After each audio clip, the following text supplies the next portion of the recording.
வணக்கம். நான் தான் பிரபாகரன் பேசுகிறேன்.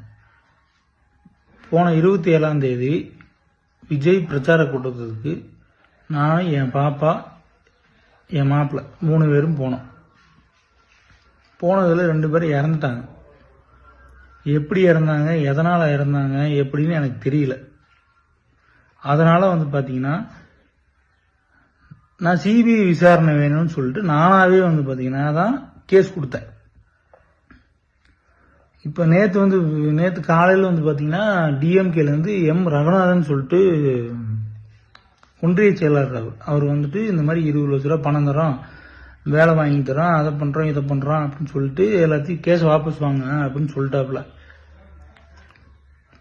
நான் சரின்னு சரி நான் கேட்டுட்டு நான் சொல்கிறேன் அப்படின்னு சொல்லிட்டு அனுப்பிச்சி விட்டேன்.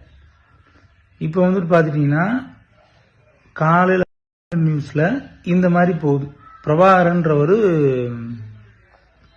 இந்த மாதிரி கேஸே ஃபைல் பண்ணல அப்படின்னு சொல்லிட்டு போகுது.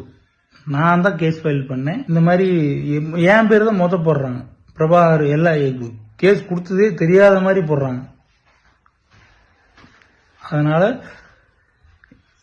இவங்க இந்த மாதிரிலாம் பண்றவங்க வேற என்ன வேணாலும் பண்ணலாம். நானும் எங்க அம்மாவும் மட்டும்தான் இருக்கு இப்ப என் குடும்பத்துல. எனக்கும் எங்க அம்மாவுக்கும் உயிருக்கு உத்தரவாதம் வேணும். இவங்க இதெல்லாம் பண்றவங்க என்ன வேணா பண்ணுவாங்க. எனக்கு எங்க அம்மாவுக்கும் உயிருக்கு உத்தரவாதம் வேணும். அதுக்கு பாத்தீங்கன்னா சுப்ரீம் கோர்ட்டு தான் உத்தரவு.